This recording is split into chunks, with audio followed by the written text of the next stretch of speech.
Morning. A couple of minutes early. Appreciate you guys being able to accommodate. Look, had a good week of practice. Today is always a huge day for us. This is an opportunity for us to work on the red zone and really clean up some of the early down and third down stuff that has shown up, throughout the week. It's also a day where, the coordinators have an opportunity to go out there and call a game, not knowing exactly what the cards look like, which I always think is important. Because as much film study as we do, you never really know what you're going to see, especially early in the game. I think the guys came out with a lot of energy on Wednesday. That practice was fantastic in full pads, very physical practice, very punchy practice. Yesterday, thought offensively one of the better days that we've had. Now that goes back to the process, and it doesn't always equal a win on Sunday, but at the same time, it's very encouraging that the team has been able to practice at a high level. And we just have to bring that energy. Going against a good football team, regardless of record, going against a well-coached football team, and we just have to be able to go out there and match all their energy and enthusiasm and execute. When it's all said and done, this game comes down to execution, and that's our expectation. I would say, yesterday it was a good day practicing, and just to see Barmore out there was a great sight to see. The expectation is there is no expectation. When he's ready to go, he will play. Excited. I know he's excited, and he's been wanting to get back on the field for a long time. And a lot of credit to the doctors and the medical staff. They've done a great job, handling the situation with Barmore. It's tough as an athlete when you have something like blood clots because you don't have a cast on, you don't have a sling on or anything like that. It's almost like that invisible, I feel good enough to play, but there are definitely steps and procedures that we have to get through. But he is practicing, and we're excited for that. Fire away. Jerod, what were the reports this morning? I don't know if you chatted with Christian, but just how he felt physically after his first practice. Yeah, he still had a smile on his face today. So I think he feels good today, but at the same time, we'll leave, the final decision up to the medical professionals. You talked about like the manage expectations. What are those conversations like with him? Because again, like you said, it's not like a traditional injury that you possibly do steps. Yeah, it's tough. And, going back to transparency, I've tried to keep you guys in the loop as far as the progress of Barmore or Strange or any or Caden, all of those guys. I would say, look, it's a emotional roller coaster as you go through those types of things, and I would say we have a good psychology department too to help these guys along as they work through injuries. But again, look, he's excited, he's happy to be back on the field, and we'll see what happens going forward. Try to expect to get Cole Strange and Caden Wallace back at some point before the minutes. That's the plan.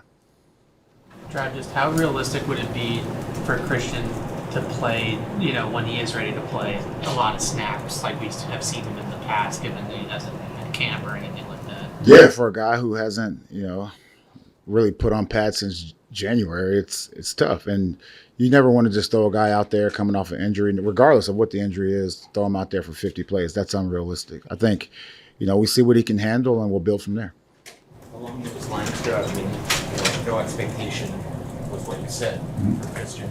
Like this weekend, to play in a pass rushing role, is that even in consideration if the doctors tell you there's no reason that you couldn't do it? There's a chance. We have a meeting with the doctors after practice today, so there is a chance. No, seriously, there is a chance. Like we have medical meetings every single day, and we'll see how that goes. Yeah. What made yesterday's practice so good for the offense? Just the overall execution. There weren't. The pre-snap stuff was sharp. The motions were sharp, and the overall execution and protection, they were good. And look, it's a huge challenge. When you look at the team we're playing, you look at the Rams. They have a very good front. They're very athletic. They're young. They're hungry. It doesn't matter what the score is. They're trying to make plays, and we have to be able to go out there and match that. Players yesterday were talking about how Christian Barmore is energetic, vocal guy, loud. How different did practice feel? Did they say goofy? They did not say goofy. Probably underrated right now. It's good. It's good to have that positive energy out there, and And, the expectation, you go out there and make plays, everyone's excited anyway. And we know what kind of disruptor he can be. And so when you get those questions, why didn't you guys do anything in free agency? Like Barmore coming back or being able to play at some point this season is going to definitely pay huge dividends for us. What have you seen from Kendrick Bourne this week, just kind of after what happened on Sunday? Yeah, I saw Kendrick. Well, Kendrick has had a good week of practice. And sometimes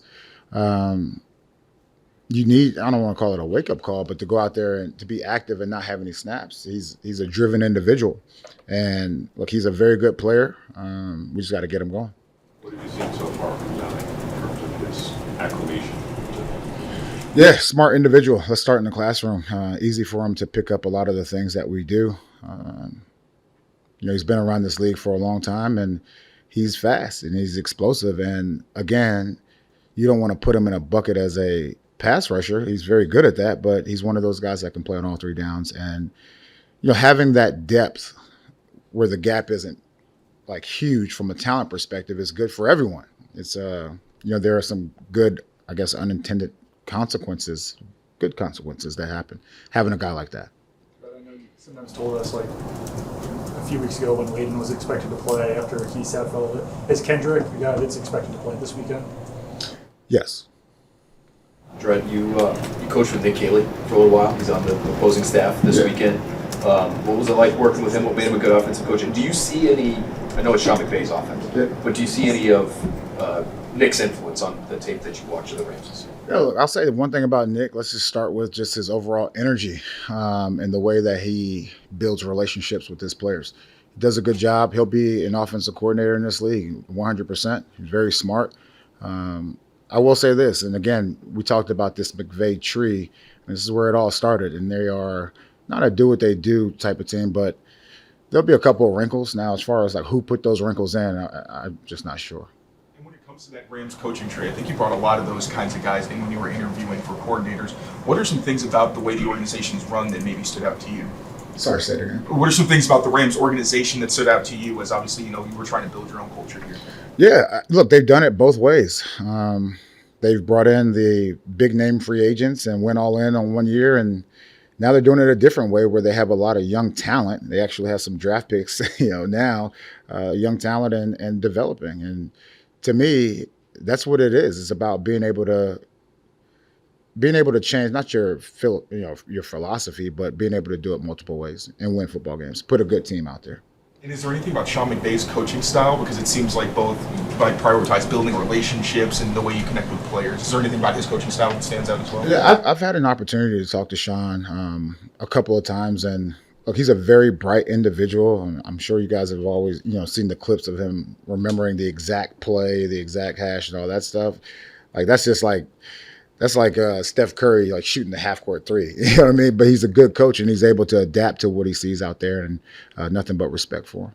We were talking to Alex yesterday about, he mentioned something about pickups. He said that DeMondre Jacobs was the leader of pickups. And I'm curious as to how you guys, or when you guys maybe started charting that. What's the origin story? Yeah, every room has their little thing. Like even when we had, the linebacker room, we had the hard hat, giving an award out like that. But it all goes back to trying to build a culture and trying to develop a culture. And so the pickups, like you never want to see your teammate on the ground having to get up on his own. But those small things like that, to me, are important as we continue to try to build this thing out. The Rams coming in, and sort of good to ask about Jeremy Springer, because you hired him coming from that program. Knowing what you know now from working with him this year, what has he brought to your staff? Has it been what you envisioned? Yeah, absolutely. It's been the energy, it's been the creativity on special teams, and I would throw TQ in that bucket as well. The one thing I told Springer, I was like, look, let's not turn this into a family reunion on the sideline. You go on their sideline, not ours. But we're excited to have Springer, and he's done a good job for us. Tyquan missed practice yesterday. Is it personal? Is he in the building today? Do you expect him to practice? He's in the building and help practice. When it comes to the culture stuff, I'm just curious now that we're halfway through your first season. Where do you think that is? How do you feel like you've done in terms of establishing what it is that you guys want to establish as far as that stuff goes? It's a work in progress. Anytime you're trying to develop a culture, it takes a long time. And I would also say, like, culture is what you reward. And, you saw a guy like Jerod Mayo, who at one point in his career played offensive line, but at the same time, he's a defensive lineman, and he goes out there and practices every day hard, and he's going to get more and more snaps on the field. I mean, that's what you reward, and that soon becomes your culture. With the attrition at safety, a lot of younger players have to play, Dell, Marte. What kind of job has Brian Belichick done with that group to get those guys ready? Yeah, phenomenal job, especially, some of the last-minute adjustments, like right up to the hour of the game. There have been question marks where Brian has handled that stuff seamlessly. And he'll tell you a lot of that goes on the players as well, being proactive as far as asking those questions. And he's done a great job for us. We saw Kyle Dunbar at practice this week. What's kind of his status going into the game on Sunday? Yeah, well, let's get through today. I hate to keep going back to that, but, we've all seen crazy things happen on a Friday. One time my helmet came off on a Friday before as a player, but I was okay. With Joe Milton as a practice player of the week, what have you seen from him behind the scenes? Huge development. Like, again, he's one of those guys that he has to steal reps. Drake's getting a lot of those reps, and, he's running the show team and doing a great job there. And we also have a period at the end of practice where it's just like call it and go, like 5 or 6 plays. And he's getting better every day. And again, going back to stealing reps, like he's one of the top users of the virtual reality system. All right. Thanks, guys. Have a good one.